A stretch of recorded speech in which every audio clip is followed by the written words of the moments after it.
আছে। লাইব্রেরির আপনি মধ্যে হচ্ছে নিয়ে আসতে তাহলে হবে। প্রশ্ন করেন। প্রথমত হচ্ছে বলছেন যে কনভার্সন রেটটা আপনি বুঝেন নাই, যেহেতু আমি বাড়াচ্ছি ওটা বাড়তেছে, আমি কমাচ্ছি কমতেছে। সো এটা হচ্ছে জি যে মেনলি বললাম যে কনভার্সনটা সবসময় বাজেটের উপর ভ্যারি করে।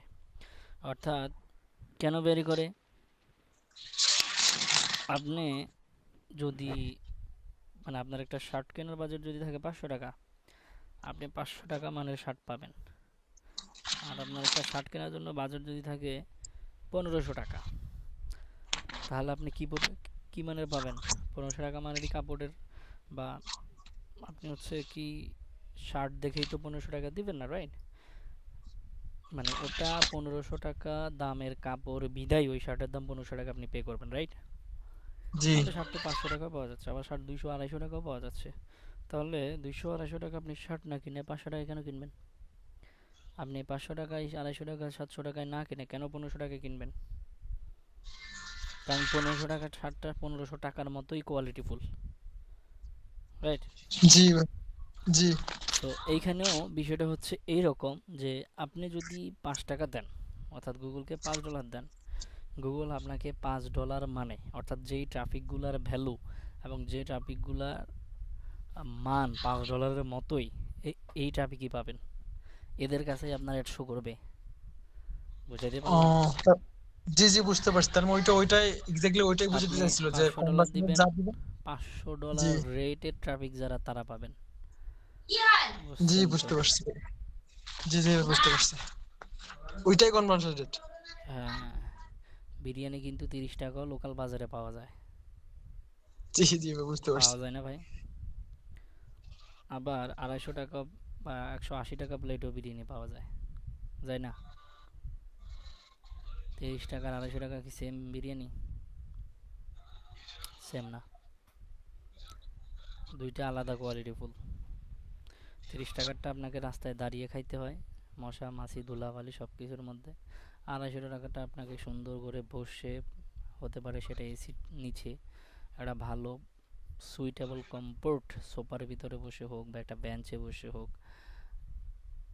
প্লেট, চামচ, তারপরে হচ্ছে আপনার আরও বিভিন্ন কি বলে, মানে আপনাকে যা দিবে সবই আসলে দেখতে, মনে করেন যে আপনি দেখেই রুচিশীল, দেখে আপনার রুচি ধরবে যে না, দ্যাটস দ্য গ্রেট। সো দামটাও সেইভাবে নিবে। বাট আপনি যখন 30 টাকা খাবেন, একটা ভাঙা ছোড়া অথবা একটা কোনো রকম একটা ব্রিজে দিবে, চামচ থাকলে থাকলেও, নাইলে বলবো যে হাত দিয়ে সারাই দেন। বোঝেন নাই? জি বুঝতে পারছি। তো 30 টাকা দিয়ে 30 টাকা সেবায় পাবেন, 30 টাকা দিয়ে কখনো 3000 টাকা সেবা পাবেন না। সেম কন্ডিশন, জাস্ট ওই কথাটাই ওখানে অ্যাপ্লাই করেন। আপনি $5 দিবেন, $5 মানের ট্রাফিক পাবেন। $5 কারণে আপনাকে গুগল কখনো $95 দামের ট্রাফিক দিবে না। জি এখন জি এটা ভ্যালু কিভাবে বলে ভাই? কেন তাহলে কেন বাড়তেছে? বাজেট বাড়াইলাম না হয় সেটা বুঝলাম, কিন্তু হ্যাঁ, কিন্তু কেন রেট বাড়ে? বিষয়টা হচ্ছে যে, অর্থাৎ ওরা এই রেটিংটা বা অর্থাৎ কাস্টমারকে তারা রেটিং করছে কিভাবে? কাস্টমারকে তারা রেটিং করছে যে ওদের পারচেজ বিহেভিয়ার দেখে। অর্থাৎ যে সমস্ত ইউজার গুগল থেকে প্রতিনিয়ত, অর্থাৎ রেগুলার বেসিসে কোনো না কোনো জিনিস বাই করে, কেউ হচ্ছে 5 টাকা দামে জিনিস বাই করে, অর্থাৎ কেউ হয়তো দেখা গেল মাসে একবার বাই করে, কেউ প্রতি সপ্তাহে 3 বার বাই করে, কেউ প্রতি সপ্তাহে 7 দিনই বাই করে, কেউ মাসের ভিতরে 30টা পার্সেল বাই করে, কেউ মাসের ভিতরে 100টা পার্সেল, মানে পার্সেল আই মিন 100টা অর্ডার, অনলাইন অর্ডার প্লেস করে। সো এই যে ইউজারদের বিহেভিয়ার কিন্তু সবসময় সার্চ ইঞ্জিনগুলো দেখে। আপনি যদি গুগল ইউজ করেন, মানে যে সেই ইউজার যেটা ব্যবহার করছে আর কি, গুগল হলে গুগল কিন্তু দেখে যে কোন ইউজার এক মাসের মধ্যে কোন কোন ওয়েবসাইটে কতগুলো অর্ডার প্লেস করতেছে। সো যে রেগুলার বেসিসে অর্ডার করে প্রতিনিয়ত, যে কাস্টমার 30দিন মানে এক মাসের ভিতরে 30টা প্লাস অর্ডার করে, তাদের হচ্ছে সবচেয়ে হাই কোয়ালিটিফুল একটা জারে রাখে। তারপরে যারা হচ্ছে যে মাসের ভিতরে 15টা মানে 20টা প্লাস অর্ডার করে, তাদের আলাদা জারে রাখে। যারা মাসের ভিতরে 15টা, তাদের আলাদা রাখে। যারা মাসের ভিতরে 10টা, তাদের রাখে। আবার যারা মাসের ভিতরে একটা, তাদেরকেও আলাদা রাখে। সো যে সমস্ত ট্রাফিক বা ইউজার মাসে মাত্র একটা অর্ডার করে, অথবা মাসে সর্বোচ্চ 2টা অর্ডার করে, 3টা অর্ডার করে, 3টা, তাদের আলাদা জার করতে পারে। তো আপনি যদি 5 টাকা দেন তাহলে আপনি তো ওই 5 টাকার গুলাই পাবেন।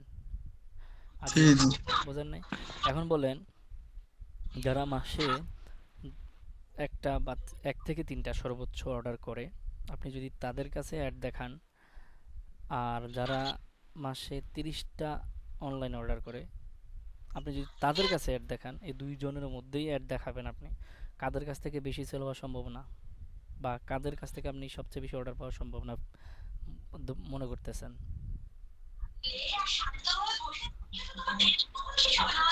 Definitely second. Second group of people যারা মাসের ভিতরে 30টা অর্ডার অনলাইন, মানে অনলাইন অর্ডার করে, রাইট? কারণ জি। হচ্ছে এদের কেনার পসিবিলিটি বেশি থাকে, কারণ আমি এদেরকে যদি অ্যাড দেখাইতে থাকি তারা 30 দিনের ভিতরে যে কোনো একদিন আমার অর্ডার করবে। বাট যারা মাসের ভিতরে একটাই অর্ডার করে, তাদেরকে আমি অ্যাড দেখায় লাভ আছে? না। কারণ সে একটা দরকারি জিনিস হয়তো আমারটা না হইতে পারে, অন্য একটা, দেখা গেলো আমি চার্জার বিক্রি করতেছি, তার চার্জার অলরেডি বাসায় 3টা আছে, বোঝেন নাই? রাইট। সো তা সে একটা অর্ডার করে, কিন্তু কি কি টাইপের করে সেটা তো শিওর না। তো এই জন্য হচ্ছে যে আলাদা আলাদা যার, ওই যার বুঝেই দাম, বুঝছেন তো? অডিয়েন্সের রেট। সো আপনি যখন ভালো রেট দিবেন তখন ভালো যারা ট্রাফিক দিবে, যখন আপনি কম রেট দিবেন বা কম ডলার খরচ করবেন তখন আপনাকে কম রেটের কম ডলারের ট্রাফিক দিবে। I hope understand. G. Next question.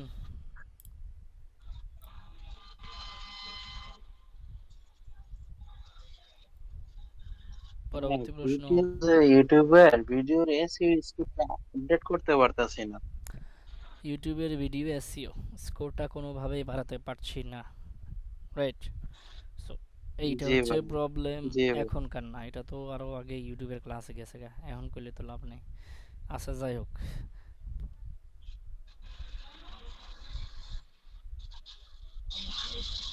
প্রশ্ন করছেন বিদায় আনসার দিতে হচ্ছে। এটা হচ্ছে আপনাকে ভালো ট্যাগ রিসার্চ করতে হবে। কি? ভালো ট্যাগ রিসার্চ করতে হবে। ওকে, আমাকে একটু টাইম দেন। আমি যখন স্টার্ট করেছিলাম একদম প্রথমেই আমি শুধু ফেসবুক অ্যাড নিয়ে কাজ করতাম, শুধু ফেসবুক অ্যাড, শুধু ফেসবুক অ্যাড নিয়ে কাজ করতাম। তো শুধু ফেসবুক অ্যাড নিয়ে আমার প্রথম আইডি, যেটা টপ রেটেড নমিনেটেড ছিল এবং কাছাকাছি ছিল, যেটা হচ্ছে ডিজেবল হয়ে গেছিলো আর কি। এখন হলে তো টপ রেটেড বহু আগে পেয়ে যাওয়ার কথা। তখনকার আমলে আবার 10,000 ছিল না, 20,000 ডলার আর্ন করতে হতো। আর এখন মাত্র 20টা ক্লায়েন্টের অর্ডার কমপ্লিট করতে হয়, তখন 100টা টপ রেটেডের জন্য 100টা ক্লায়েন্টের অর্ডার কমপ্লিট করতে হবে। টাফ ছিল তখন হ্যাঁ, বেশি। তখন টপ রেটেড পাওয়াটা টাফ ছিল, অ্যামাউন্ট অনেক বেশি ছিল। তো তখন আমার ওই আইডিতে শুধু আমি এখন ফেসবুক আবার ফেসবুকে ইজি নিয়ে কাজ করে দিছে, করতাম। কিন্তু বায়ার পাওয়া তো মুশকিল এখন। বায়ার পাওয়া মুশকিল বলতে আপনার হচ্ছে এখন যেমন যদি ধরেন যে আমার কথাই বলি, আমি আমাকে দিয়ে সমালোচনাটা করা সবার আমি পছন্দ করি। কারণ হচ্ছে ধরেন এই যে আমি এখন ইউটিউবে ভিডিওগুলো ছাড়তেছি বা ইউটিউবে ভিডিও দেখছি, এখন আমি ফেসবুকের ভিডিও ওখানে আছে, বাট ধরেন আরও নতুন করে আবার ছাড়লাম, এখন এই ভিডিওটা কেউ দেখলো, বুঝলো ফেসবুকের তো দারুণ, হ্যাঁ এক ক্লাসে কমপ্লিট, আমি তো পারি, ওখানে গিয়ে এখানে ক্লিক করব, ওখানে গিয়ে ওখানে ক্লিক করব। অথবা ধরেন আমি একটা ক্লাস দিলাম ইউটিউবে, এই বুস্ট কীভাবে কী করবেন, একটা পোস্ট বুস্ট বা হচ্ছে ইউটিউবে সরি ফেসবুকে বুস্ট কীভাবে করে, এই টপিকের উপরে আমি একটা গাইডলাইন দিলাম, একটা ভিডিও দিলাম, দেওয়ার পরে হলো কি, এই ভিডিও দেখার পরে দ্যাটস ইজি, আমি তো পারি তাইলে বুস্ট, চলেন ফাইবার একটা অ্যাকাউন্ট খুলে ফেলি। মানে তার আর কিছু দরকার নাই, জাস্ট একটা ভিডিও তার চোখের সামনে পড়ছে, দেন সেটা দেখছে, দেখার পরে উফ, দেখলাম তো ফেসবুকে নিয়ে মানুষ ভালো কাজ করতেছে, তাহলে আমারও মনে হয় ফেসবুক বুস্টিং যেহেতু আমি এই ক্লাসে শিখে ফেলছি, একটা অ্যাকাউন্ট করলে মনে হয় কয়েক হাজার ডলার আর্ন করতে পারবো। রাতারাতি বড় লোক। হ্যাঁ, আজকে অ্যাকাউন্ট খুলবো, কালকে কাজ পাবো, যেহেতু বুস্টিং এই ক্লাসে দেখছি ইউটিউবে, একটা ভিডিও দেখে টাস করে খুলে ফেললো, বাস দা কাহিনী। তো এইভাবে করতে করতে দেখা গেল অ্যাকাউন্টের সংখ্যা এত বেশি হয়ে গেছে যে ফাইবারে অ্যাকাউন্টের পরিমাণ এত বেশি বেড়ে গেছে যে এগুলোর মধ্যে সঠিক যে কাজ জানে, যে কাজ পারে, এখন দেখেন আপনারা আপনারা ফেসবুকের ক্লাস করছেন নাকি করেন নাই, বা যারা করছেন, না ভাই। যারা করছেন, বা আমরা পিন্টারেস্ট এডের ফেসবুক এডের ক্লাস, গুগল এডের ক্লাস যারা করছেন, ফেসবুক এডের যারা ক্লাস করছেন তারাও জানেন যে বিষয়টা কীরকম, যে 17, 18টা বা 15টা ক্লাস হয় মিনিমাম। অর্থাৎ যদি 15টা নাও হয়, ধরেন অ্যাটলিস্ট 24টা 30 হয়েছিল ঘন্টার, আমাদের। মানে অ্যাটলিস্ট 30 ঘন্টা প্লাস আমাদের ক্লাস ডিউরেশন হয়। মানে আমি বিশেষ করে যখন ক্লাস নেই ফেসবুকে 22টার মতো ক্লাস হয় ভাইয়া। 22টার মতো হয়েছে, রাইট? তাহলে জি। সেখানে চিন্তা করেন, আর আপনি একটা মানে একটা ক্লাস ইউটিউবে দেখছেন, একটা ভিডিও, সেটা ছিল একটা, 22টার একটা, বাকি 21টা কে দেখবে? 22টা এখন থেকে কিছু আপনি করা যায় ডিপ না, ডেপ আর ওরা বুঝেন না, একটা দিকে আপনি ডিপ কিছু ডেপ করে ফেলে। বোঝেন না, কিচ্ছু বোঝেন না, আপনি জানেন যে বুস্টিং কীভাবে করতে হয়, দেখছি ওমনে ওমনে জাস্ট ওই ভাই যেভাবে ক্লিক করছে ভিডিওতে, আমিও ঠিক ওইভাবে ক্লিক করবো আর ক্লায়েন্টকে কাজ দিয়ে দিব। বাট বিষয়টা কি এটা,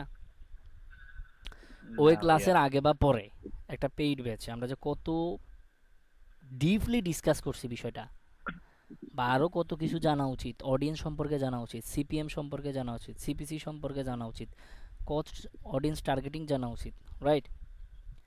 তারপরে লুকে লাইক, কাস্টম অডিয়েন্স, এই যে এই অডিয়েন্সগুলো সম্পর্কে জানা উচিত, মানুষের ইন্টারেস্ট দিয়ে কীভাবে টার্গেটিংয়ের বিষয়টা জানা উচিত, বাজার অপটিমাইজেশন জানা উচিত, কোন প্রোডাক্টের জন্য কখন কোন ক্যাম্পেইনটা রান করবেন সেটা জানা উচিত। কিচ্ছু জানি না, যা দেখছি একটা ভিডিও দেন অ্যাকাউন্ট খুলে ফেলছি। সো বিষয়টা হচ্ছে এইরকম। তো এখন যখন তার কাছে ক্লায়েন্ট আসে, ভুলবশত কোনো ক্লায়েন্ট, ছোটোখাটো ক্লায়েন্ট চলে আসে, নতুনদের ক্লাসে ক্লায়েন্ট আসে যাদের বাজেট খুব কম থাকে আর কি, তো আসে আইসা ধরেন যে আবার একবারে কমও থাকে না, অনেকে ভালো বাজেট নিয়েও নতুনদেরকে দিয়ে কাজ করাতে চায় জাস্ট এক্সপেরিমেন্ট করার জন্য।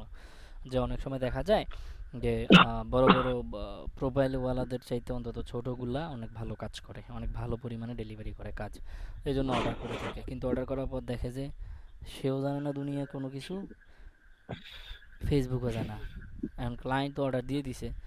সো এই যে বিষয়গুলো ঘটে ক্লায়েন্টদের সাথে, এটা হচ্ছে সবচেয়ে বড় সমস্যা। অ্যান্ড এইটার কারণে সে ব্যাড ইফেক্ট পড়ে। ব্যাড ইফেক্ট হচ্ছে পুরো কান্ট্রি সহ। হ্যাঁ, অমুক দেশের অমুক ফ্রিল্যান্সার দিয়ে কাজ করেছিলাম, কোন কোন দেশের, ওই তমুক দেশের কাজ সারছে। ওই দেশের সব ফ্রিল্যান্সার যে খারাপ তা তো না, কিন্তু ক্লায়েন্ট তো বলছে তমুক দেশের। ওই একজনের জন্য সবারই শেষ। সবার শেষ অবস্থা, এটাই হচ্ছে আসলে বাস্তবতা। তো এখন এইভাবে করা যান। এখন এই কারণে মার্কেট প্লেসটা একটু কমপ্লিকেটেড হয়ে গেছে, বাট অসম্ভব কিছু না। মানুষ এখনও কাজ পাচ্ছে, মানুষ এখনও প্রোফাইল খুলতেছে, এখনও গিগ খুলতেছে, এখনও কাজ করতেছে, এখনও লেভেল পাচ্ছে, এখনও টপ রেটেড হচ্ছে, এখনও 2 হচ্ছে, লেভেল 2 হচ্ছে, হচ্ছে, অ্যান্ড সামনেও হবে। কম্পিটিটর বাড়বে, আরও বাড়বে, আরও বাড়বে, বাট কিচ্ছু করার নাই। এই কম্পিটিশনের মধ্যে আপনাকে টিকে থাকতে হবে। কিছু করার আছে? কিছুই করার নাই।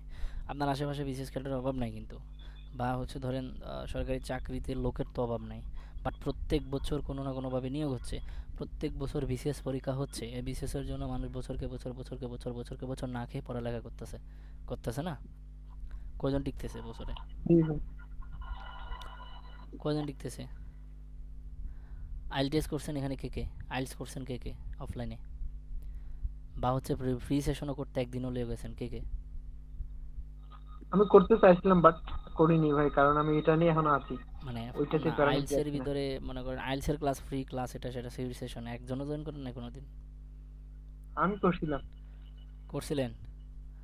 জি, আচ্ছা, ওই ক্লাসে কতজন ছিল মেম্বার মোটামুটি? থাকে তো 8-10 জন, 5-6 জন থাকে। 8-10 জন করে ফ্রি জি সেশনে থাকে? ভাইয়া জি 300 থাকে। 350 জনের মতো থাকে।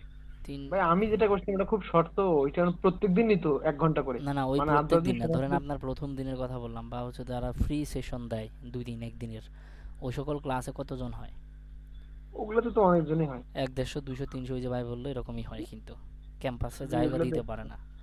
ওদের ছোট ক্যাম্পাসে হঠাৎ করে ফ্রি সেশন দিলে অনেক মানুষ হয়। এখন এত মানুষ যদি আইলস করে বিদেশে চলে যাইতো, তাহলে দেশে কয়জন থাকতো? রাইট। আমি আপনি তো দেশে থাকার লোকই পাইতাম না, পাইতাম নাকি? সবাই চলে যেত। আমি আপনি প্রতিবেশী হিসেবে কাকে পাইতাম তাইলে? সবাই তো চলে যাইতো, রাইট? কারণ যদি আইলস জি করলেই ভাই বিদেশ রাইট। যাওয়া যাইতো, আইলস করে ফেললেই বিষয় নিশ্চিত, আইলস একটা স্কোর উঠলেই নিশ্চিত, তাহলে তো দেশে এতদিনে কেউ থাকার কথা না। কারণ বাংলাদেশে যেই পরিমাণ আইলস পড়ার প্রতিষ্ঠান আছে, বা আইলস আইলস করা এরকম যত প্রতিষ্ঠান আছে, এটা তো অভাব নাই। শুধু ঢাকা শহরে কতগুলো প্রতিষ্ঠান আপনি খালি হিসাব করেন। সারাদিন আইলসের বিজ্ঞাপন, সারাদিন আইলসের বিজ্ঞাপন, সারাদিন আইলসের বিজ্ঞাপন, আইলস কোর্স, আইলস কোর্স, তো এতজন যদি আইএলটিএস করে ফেলে, আইলস কোর্স করে ফেলে, তাহলে তো দেশে থাকার মতো লোকই পাবো না, মানে থাকার কথাই না। লোক খুঁজে পাওয়ার কথা না, কিন্তু দেশের তো জনসংখ্যা ডে বাই ডে বাড়তেছে, তাহলে আইএলটিএস করে কি হচ্ছে?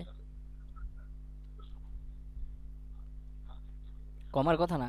বসে আছে এত তো। হারে যদি মানুষ বিদেশ যায় তাহলে তো দেশের জনসংখ্যা উল্টো কমার কথা, তাহলে বাড়তেছে কেন?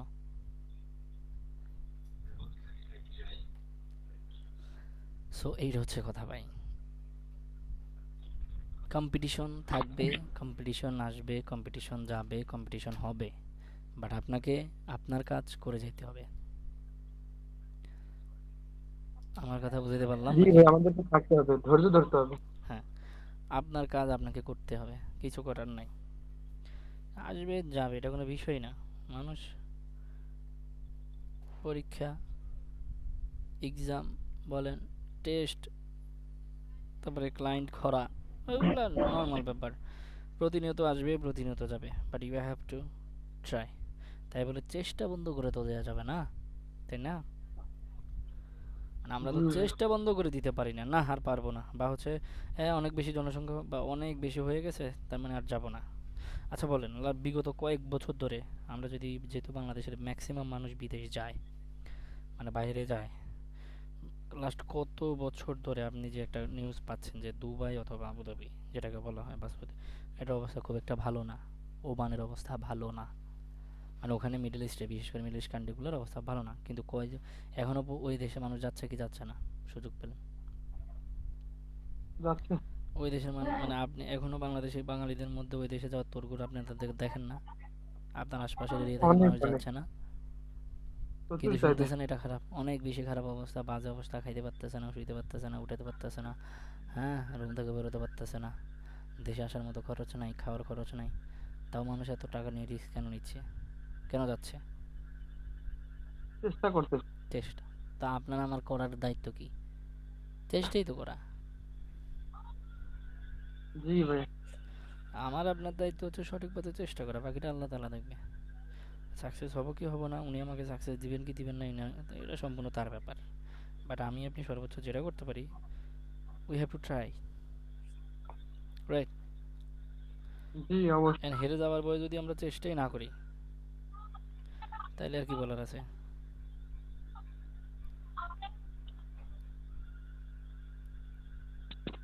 আচ্ছা ভাই, কার কোশ্চেন আছে এখন, না আমি করব? হ্যাঁ বলেন বলেন, কোশ্চেনের জন্য আসছি, রেডি রেডি, স্টাডি গো। আচ্ছা ভাই, আমরা প্রশ্ন হচ্ছে যে কতগুলা কিওয়ার্ড দিয়ে অ্যাড চালাবো? ভালো সার্চ ভলিউমে কিওয়ার্ড পাইলে তিনটেই যথেষ্ট। সর্বোচ্চ তিনটা, আর সর্বনিম্ন? না, ভালো কিওয়ার্ড পাইলে বলছি, মানে ভালো সার্চ ভলিউম ও, পাইলে বলছি। আর না পাইলে অনেকগুলো আর কিওয়ার্ড দিবেন, 20 25 30টা তার দিতে পারেন। সর্বোচ্চ সর্বোচ্চ 30টা? হ্যাঁ এইভাবেই দিবেন। আর সার্চ ভলিউম ভালো হলে সর্বোচ্চ তিনটা দিব। তিনটা দিয়ে আলাদা আলাদা অ্যাড সেট করবেন দরকার হলে, মানে আপনার যদি কিওয়ার্ডগুলো ছাড়তে মন না চায় তখন কি করবেন, আলাদা আলাদা অ্যাড গ্রুপ করবেন। কীভাবে করবেন এটা আমি দেখাবো নেক্সট সেশনগুলোতে। অর্থাৎ তিনটা জি তিনটা যেগুলো করে ভাগ করবেন, তিন ভাগ করে তিনটা তিনটা করে ভাগ করে ব্যবহার করবেন। মানে যদি সার্চ ভলিউম বেশি থাকে, 30টার মধ্যে 30টারই সার্চ ভলিউম ভালো, অ্যান্ড 30টা কিওয়ার্ডই আমার প্রোডাক্ট রিলেটেড, আমার টপিক রিলেটেড, এগুলো কোনোভাবে ছাড়া, মানে ছাড়া যায় না। আপনার যদি এরকম মনে হয় আপনার কিওয়ার্ডগুলো, তখন কি করবেন, তখন আলাদা ভাই আলাদা করে। কিওয়ার্ড তো পেড কিওয়ার্ডও পাওয়া যায়। হ্যাঁ, পেড কিওয়ার্ড পাওয়া যায় না? পেইড কিওয়ার্ড, জি পেইড কিওয়ার্ড, জি। এইখানে তো পেইটের কিছু নেই ভাই। কিওয়ার্ডে পেইড বলতে আপনার কিছু নাই। আপনার কিওয়ার্ড রিসার্চের টুলে পেইড ফ্রি আছে, বাট কিওয়ার্ডে পেইড বলতে কিছু নাই। আপনি বলেন যদি কিওয়ার্ড রিসার্চ টুল, এখানে আপনি তাহলে করবো ফ্রি পেইড আছে, প্রোডাক্টের উপর যে ওইটা ফ্রি রিলেটেড পেইড আছে আছে, কিনা। হ্যাঁ।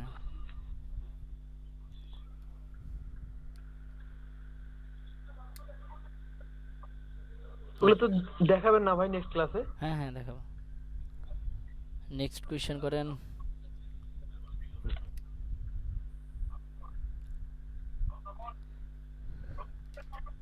নাকি ক্লাসই দেখেন নাই আপনারা, ফাঁকিবাজি করছেন সত্যি করে এখন? না ভাই, আমি দুইবার করে দেখছি।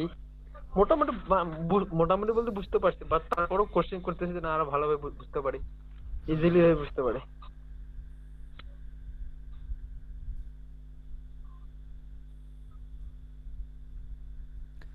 আচ্ছা, আর কারো কোনো প্রশ্ন? ভাইয়া আমি তো কমেন্ট বক্সে একটা কমেন্ট করছিলাম, দেখছেন?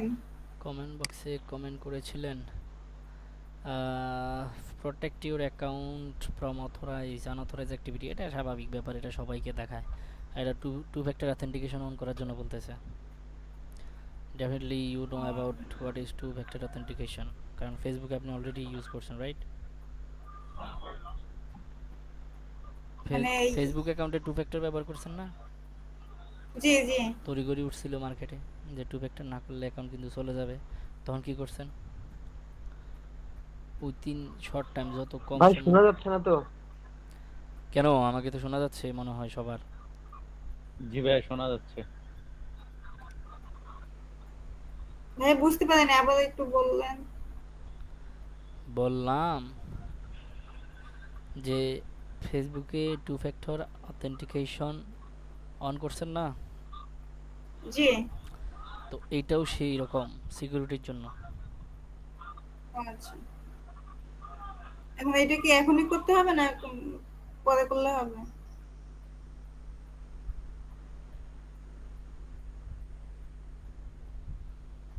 এখন করলেও করেন, পরে করলেও করেন, এই নোটিফিকেশন না করা পর্যন্ত দেখাবে, এটা হচ্ছে কথা।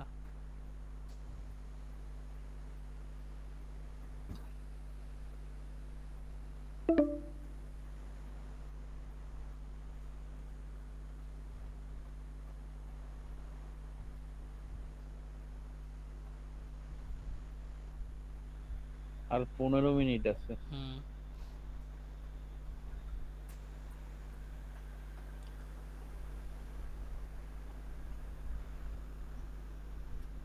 আচ্ছা ইকবাল ভাই, এই যে লিঙ্কডইনে তো মানে দুইটা আইডি ক্রিয়েট করা যায় না, বা মানে করতে হলে তো এনআইডি যদি লাগে সেক্ষেত্রে দুইটা লাগবে, তাই না? মানে দুইজনের আলাদা আলাদা লাগবে। হুম। এখন কেউ যদি দুইটা স্কিল ডেভেলপ করে, তো সে কি করবে? এক আলাদা আইডি আলাদা লাগবে, থেকেই এক কি? আইডি থেকে আপনি সব সব সব মার্কেটিং রিলেটেড যত ক্যাটাগরি আছে সব ক্যাটাগরিতে কাজ করতে পারবেন, নো প্রবলেম।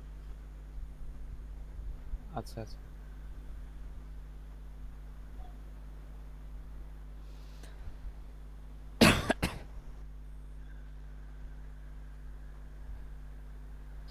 ভাই আপনি আপনি সাপোর্ট ক্লাসে কখন থাকেন?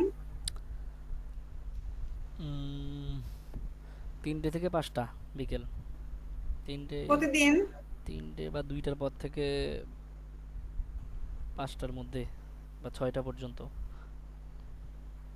প্রতিদিন বলতে লাস্ট 1 উইক তো আমি ছিলামই না। আমি এখন হয়তো আগামী 2-1 দিনের ভিতরে ইনশাল্লাহ যদি বাবা সুস্থ হয়ে যায় তাহলে বাসায় ফেরার পর আবার জয়েন করবো আর কি। এখন আমার বর্তমানে আছে, আপনারা জয়েন করতে পারেন, আমার শিডিউলে অন্য কেউ আছে, সেটা জয়েন করতে পারেন। না, আপনাকে আমার একটু প্রয়োজন ছিল, আমার ওই যে ইউটিউব চ্যানেলটা একটু দেখাইতাম আপনাকে। আমি ওইটা নিয়ে কাজ করতেছি ভাইয়া।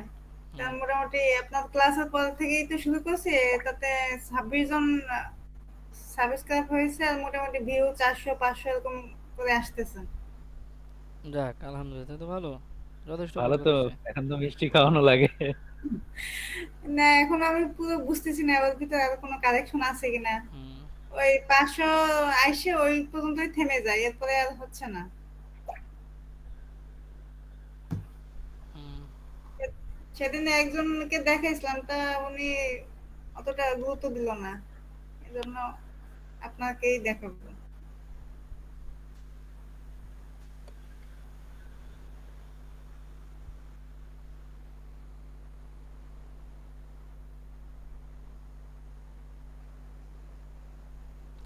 আচ্ছা ঠিক আছে, দেখবেন, সমস্যা নেই। আর কার কোনো প্রশ্ন আছে কিনা?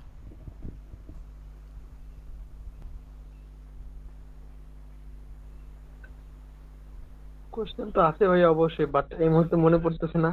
হইল না? আর ভিডিওগুলো দেখলেই অবশ্যই। মনে না থাকলে কেমন হইলো? যখন ভিডিওগুলো দেখি, যখন আপনার যে যে দুইটা ভিডিও দিয়েছে ক্লাসের, তখন দেখলে মোটামুটি একটু কোশ্চেন আছে, বাট এই মুহূর্তে আসতেছে না। সমস্যা নেই, তা বুঝতে পারছি, বাট তারপরেও কিছু কিছু থাকে যায় মাঝখানে। থাকবে, থাকলে প্রশ্ন করবেন। লিখে রাখতে হবে কোশ্চেন। জি জি জি। না আমি অবশ্য মার্ক করে রাখছি, দুই তিনটা যেগুলা অলরেডি কোশ্চেন করছি। আর একটা মার্ক করে রাখছিলাম, বাট ওটা জানি ভাই বলছিল পরে, তো ভিডিওর মধ্যে বলছিল, তো ওইটা কোশ্চেন করতেছি না।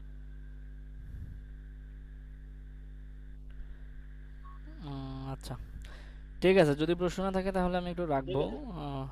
আমি তো বুঝছেনই অকাট সিচুয়েশনের ভিতরে ক্লাস নিচ্ছি, আচ্ছা ভাইয়া ঠিক আছে। আর জাস্ট আপনাদের সাপোর্ট ক্লাসের জন্য। ভাইয়া ওই ক্লাসটা আপলোড করে দিয়ে আজকে। হ্যাঁ দিব ইনশাল্লাহ। ঠিক আছে। মানে